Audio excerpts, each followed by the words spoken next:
Hey guys, how to find all saved passwords on iPhone. To view saved passwords on your iPhone, go to the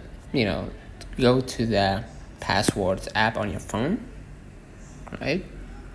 And you're gonna see all of your passwords across different platforms, okay?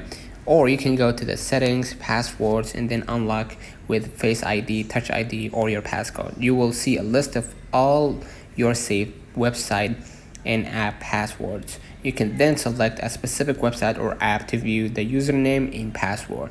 So let me know in the comments if this video helped you. Don't forget to like and subscribe. See you in the next one.